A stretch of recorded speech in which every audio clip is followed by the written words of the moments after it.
안녕하세요. 인생책입니다. 살다 보면 유달리 행복해 보이는 사람을 만나곤 하죠. 세상 밝게 웃고 떠드는 그 사람의 모습을 보면 대체 이 사람이 저렇게 행복한 비결이 뭘까 궁금해지기도 하는데요. 아주 보통의 행복의 저자인 서울대 심리학과 최인철 교수는 이렇게 말합니다. 세상에는 행복 천재와 행복 둔재가 있다. 사람을 불행하게 만드는 행동을 행복 천재들은 절대 하지 않는데 행복 둔재들은 자신을 불행하게 만드는지도 모르고 그런 행동들을 한다고 합니다. 오늘 영상에서는 행복 천재들은 절대 하지 않는 행동, 그리고 행복 천재들이 꼭 실천하는 행동이 무엇인지 알려드리겠습니다. 오늘 영상을 시청하시고 나면 모임에서 만났던 유달리 행복해 보이던 그 사람처럼 전보다 더 행복한 삶을 사실 수 있을 겁니다. 행복 천재들은 오해하지 않는다. 오해를 습관적으로 하는 사람들과 지낸다는 건 매우 피곤한 일이다. 그들은 끊임없이 우리의 선의를 의심한다. 모든 행동에 대해 일일이 설명해 줄 것을 요구한다. 물론 설명해 주어도 믿지 않는다. 우리의 감정은 그들로 인해 혹사당하기 일쑤다. 지옥도 그런 지옥이 없다. 오해에 특화된, 오해가 특기인, 그래서 오해가 습관인 그런 사람들과 어울리지 않는 것이 최고의 행복 중 하나다. 천국은 오해하지 않는 사람들이 모여 사는 곳이다. 그곳은 오해 청정 지역이며 그곳에 사는 사람들은 오해 무균자들이다. 오해 무균자들은 타인의 선의를 믿기 때문에 그들의 실수에 관대하다. 그들에게는 음모론이 설 자리가 없다. 오해 청정 지역에 살고 있기 때문에 자기 행동을 정당화해야 한다는 강박에 사로잡히지 않는다. 해명 요구에 시달리지 않기 때문에 방어적이지 않으며 매 순간 자기 행동에 최고조로 몰입한다. 오해가 습관인 사람들을 어떻게 알아차릴 수 있을까? 오해의 본질을 들여다보면 그들이 어떤 사람인지 알아낼 수 있는 단서가 포착된다. 오해는 기본적으로 타인의 행동을 부정적으로 해석하는 데서 생겨난다. 타인의 선한 행동에는 이기적인 의도가 숨어 있을 거라고 해석한다. 타인의 좋지 않은 행동은 돌발적인 상황 때문에 생긴 실수가 아니라 그 사람의 본성과 의도가 만들어낸 결과라고 해석한다. 이것이 오해의 본질이다. 오해의 또 하나의 본질은 타인에 대한 적대감이다. 오해가 습관인 사람들은 세상을 만인 대 만인의 투쟁이라고 본다. 결국 그들은 세상을 보는 방식이 기본적으로 부정적이며 적대적이다. 극히 일부 사람들을 제외하고는 세상에 믿을 사람이 없다고 생각한다. 그들의 마음속에 불신과 부정이 가득하기 때문에 그 마음에는 행복이 깃들 여지가 없다. 결국 습관적으로 오해하는 사람들은 습관적으로 불행한 사람들이다. 심리학 연구에 따르면 행복한 사람이 그렇지 않은 사람에 비해 타인을 평가할 때 관대하다. 이들은 타인의 행동을 가급적 긍정적으로 해석한다. 예를 들어 누군가가 자신에게 도움을 요청하면 정말 그 도움이 절실하게 필요한 상황일 거라고 생각한다. 반면에 행복하지 않은 사람은 자신을 착취한다거나 자신을 호구로 본다고 의심한다. 누군가가 자신에게 선의를 베풀면 행복한 사람은 그 마음을 고마워하지만 행복하지 않은 사람은 상대방을 경계하거나 의심한다. 행복한 교수들이 그렇지 않은 교수들보다 추천서를 더 잘 써준다는 연구 결과도 있다. 학생에게서 긍정적인 면들을 더 잘 발견해내기 때문이다. 행복감이 매우 낮았던 어느 교수의 추천서를 훔쳐본 한 학생의 절규가 이를 잘 대변해준다. 제 추천서는 단 2줄이었어요. 행복의 천재들은 오해를 잘하지 않는다. 그들이라고 오해할 일이 없을까만 그들의 오해는 습관이 아니다. 그들의 오해는 산발적이며 오래가지도 않는다. 오해를 자주 하는 사람들이 사실은 매우 불행한 사람이라는 점을 알고 나면 오해하는 사람들에 대한 두려움이 줄고 오히려 그들에 대한 연민이 생겨난다. 행복감이 낮은 사람들은 습관적 오해로 인해 사람들을 잃는다. 습관적으로 음모론을 제기하기 때문에 신뢰를 잃게 마련이다. 그러니 오해로 인해 고통받고 있다면 그리고 상대가 습관적으로 오해하는 사람이라면 염려할 필요 없다.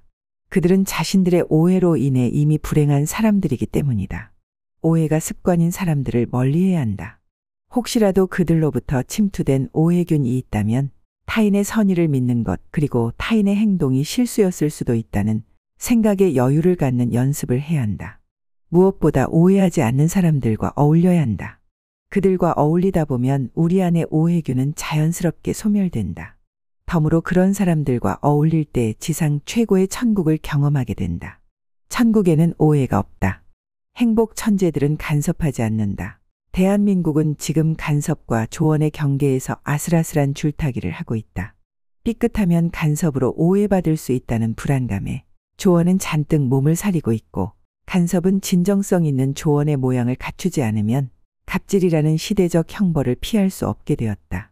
이쯤 되면 타인의 삶에 대한 부당한 참견이 자취를 감출 만도 한데, 아이러니하게도 대한민국은 간섭 사회의 모습을 점점 더 견고하게 갖춰가고 있다.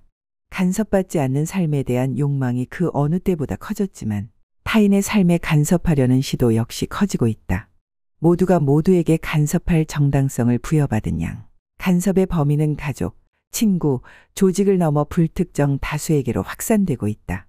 어른들은 쓴소리라는 이름으로, 네티즌들은 알 권리라는 이름으로 타인의 삶에 무례하고 무분별하며 무차별하게 끼어든다. 인터넷 댓글에는 타인의 지극히 사적인 영역에 대한 무례한 간섭과 잔인하고도 무책임한 참견이 넘쳐난다. 우리 사회가 간섭 사회로 향하게 된 이유는 생활의 경계는 개인주의적인데 자기의 경계가 집단주의적이기 때문이다. 다시 말해 집단주의적 자기를 가지고 개인주의적 삶을 추구하다 보니 간섭을 싫어하면서도 간섭을 하게 되는 덫에 걸리게 되었다는 뜻이다. 모두가 개인의 취향을 추구하지만 결과적으로 모두가 동일한 선택을 하게 되는 현상이 그런 예다. 겨울의 중고등학교 교실을 보라. 학생들 모두가 개인의 취향을 추구하지만 모두가 똑같은 검은색 롱패딩을 입고 있지 않은가. 간섭도 마찬가지다. 간섭받지 않을 개인주의적 가치를, 위계와 집단을 중시하는 집단주의적 자기가 실천하다 보니 모두가 간섭받지 않을 자유를 추구하지만 모두가 타인의 삶에 간섭하는 역설을 보이는 것이다. 이쯤에서 생각해 볼 사람들이 행복 천재들이다. 행복 천재들은 간섭이라는 바이러스가 없는 무균의 라이프 스타일을 추구하는 사람들이다. 그들은 자유의 공기를 만끽하기 위해 일부러 낯선 도시를 여행하는 존재들이고, 평가와 감시와 비교가 존재하지 않는 제3의 공간을 가지고 있는 존재들이다. 그들은 자기만의 세계를 구축하기 위해 문화를 즐기고 예술에 탐닉하는 존재들이다. 그들은 남들의 시선이 존재하지 않아도 불편해하지 않으며 자연 속에서, 어둠 속에서 자발적 격리를 실천하는 존재들이다. 그들은 소유의 억압을 피하기 위해 경험을 구매하는 존재들이고, 자기만의 시간을 확보하기 위해 돈으로 시간을 사는 존재들이다. 그들의 모든 행위는 자유를 향하고 있다. 행복 천재들은 여기서 한 걸음 더 나아간다. 그들은 간섭받지 않을 뿐 아니라 타인을 간섭하지도 않는다. 조언이라는 이름으로 타인의 길을 꺾는 쓴소리를 하지 않는다. 몸에 좋은 약이 입에 쓰다는 비유를 들어 부당한 참견을 정당화하지 않는다.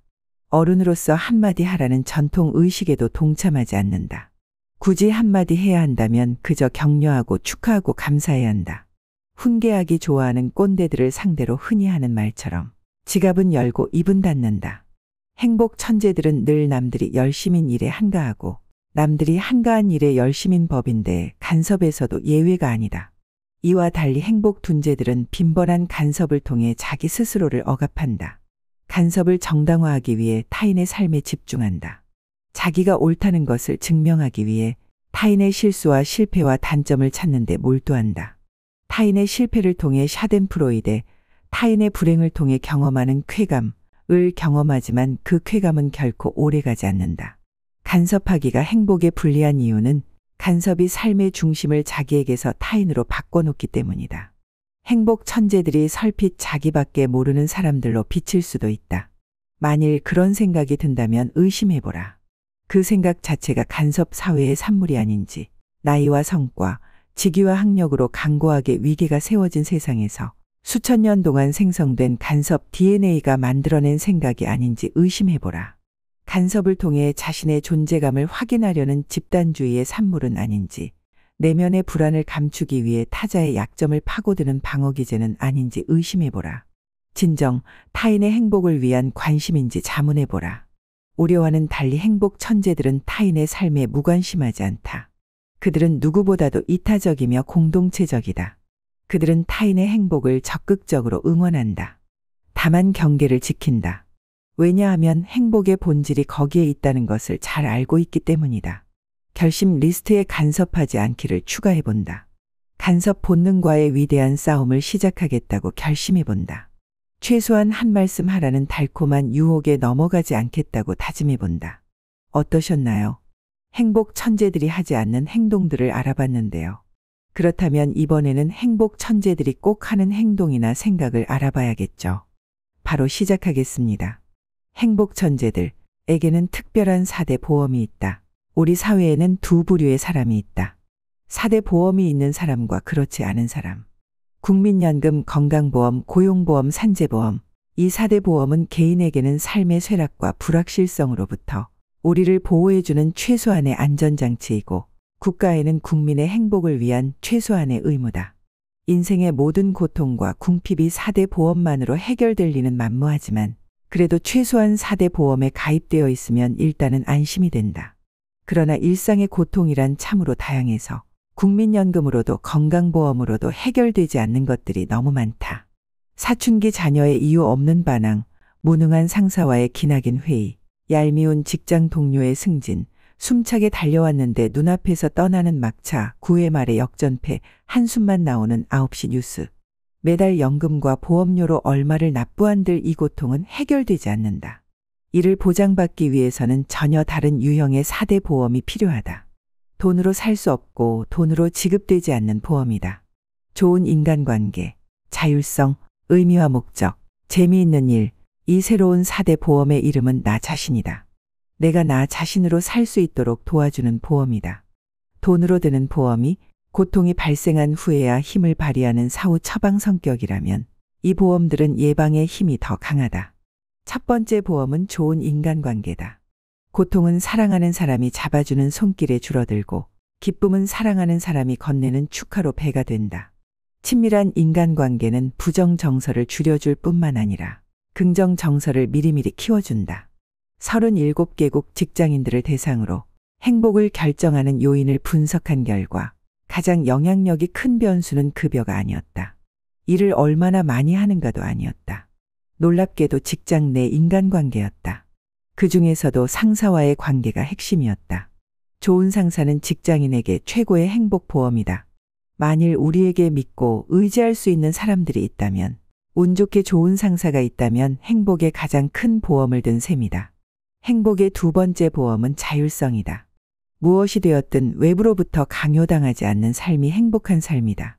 단순히 일하는 시간을 줄이는 것보다는 업무 시간 중이라도 필요할 때 자유롭게 외출할 수 있느냐가 행복에 더 큰 영향을 미친다. 근로시간 단축도 중요하지만 탄력 근무제가 더 중요한 이유다. 예를 들어 일과 육아를 병행하는 워킹맘이나 연로한 부모를 모시고 있는 직장인들에게는 시간적 융통성이 절실히 필요할 수 있다.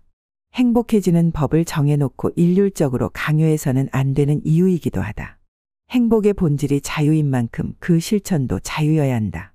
세 번째 보험은 의미와 목적이다.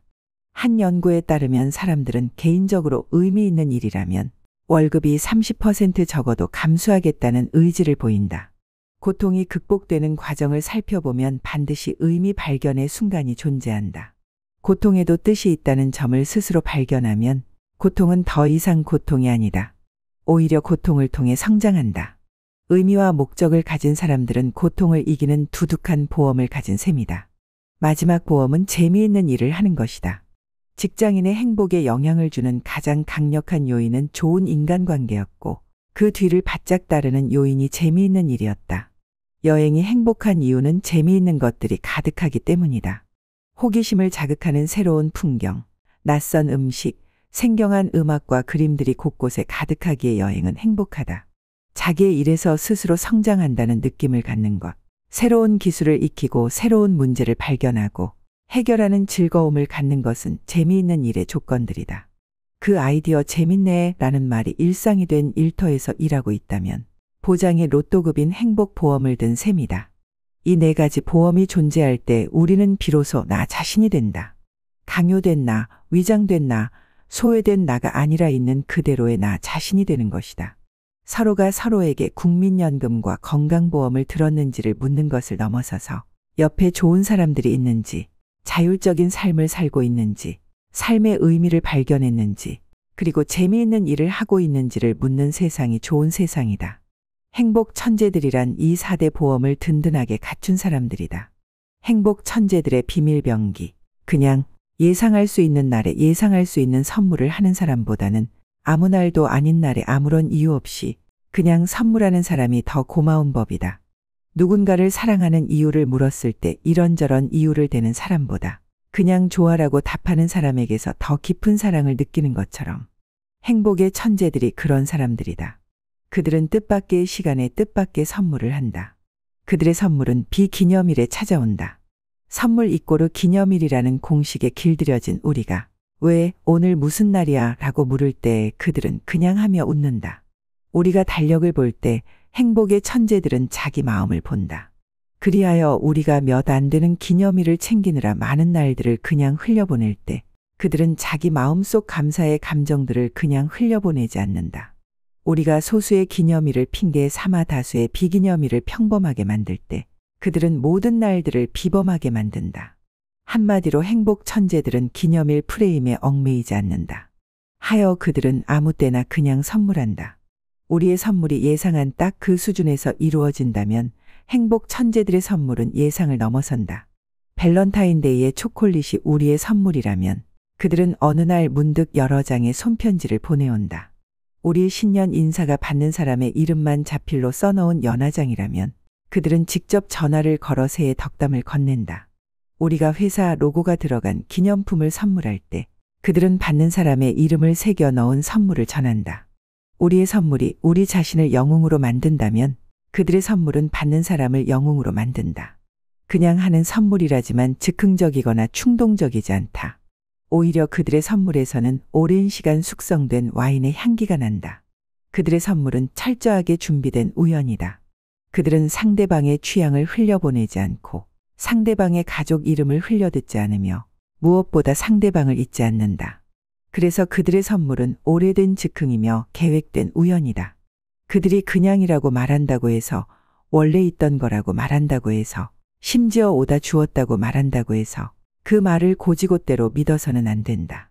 그냥 선물하는 행위는 우연을 선물하는 행위다. 인간은 우연히 일어나는 좋은 일에서 행복을 느낀다.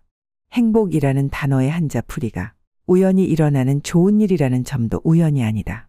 행복의 수준은 관계의 수준을 벗어날 수 없고 관계의 수준은 그냥의 수준을 벗어날 수 없다. 아무런 용건 없이도 그냥 연락하는 친구들이 있다면 당신은 외롭지 않다. 아무런 이유 없이 그냥 선물하고 싶은 사람들이 있다면 당신은 이미 행복한 사람이다. 그냥은 행복 천재들이 사용하는 삶의 비밀병기다. 그들이 어떤 체계적인 연구를 통해 그냥의 힘을 깨달았을 리 만무하다. 행복 천재들은 자신의 삶이 수많은 요인들로 복잡하게 얽혀 있음을 많은 사람들의 지지와 격려로 때로는 그들과의 갈등으로 오히려 더 충실해지고 있음을 그냥 알게 되었으리라. 그래서 그냥 선물하고 싶은 것임이 분명하다. 그냥 선물하는 행복 천재들이 우리를 행복하게 하는 진짜 이유는 그들의 존재 자체가 선물이기 때문이다. 그들은 늘 최선을 다해 우리를 대한다. 그들은 늘 최상의 모습으로 우리를 대한다. 그들은 늘 진실한 모습으로 우리를 대한다. 그들과 있으면 마치 1등석에 탄 것처럼 최상의 대접을 받고 있다는 느낌이 든다. 기업과 학교 그리고 국가가 앞다투어 구성원의 행복을 위해 최선을 다하겠다고 선언한다. 고무적인 일이다. 그렇다면 행복 천재들을 본받기를 권한다. 수시로 그냥 선물하라. 그들의 취향과 필요를 무심히 흘려보내지 말고 오랫동안 궁리에서 준비된 우연을 선물하라. 자신을 영웅으로 만드는 선물보다 구성원을 영웅으로 만드는 선물을 하라. 그리고 이유를 묻거든 그냥이라고 답하라. 무엇보다 구성원을 최고의 모습으로, 최상의 모습으로, 진실한 모습으로 대하라. 고객을 향한 최고의 존중과 최상의 서비스를 외치면서 정작 자기 구성원을 위협하고 무시하고 무례하게 대한다면 조직의 행복 선언은 차라리 없었으면 좋을 흉물스러운 동상이 되고 말 것이다. 행복 천재들에게서 배우는 행복학 개론의 최고의 가르침. 그냥 선물하라. 행복 천재들에게는 아지트가 있다. 어쩌면 우리는 습관이 몸에 배도록 노력하라는 가르침에 희생양인지도 모른다.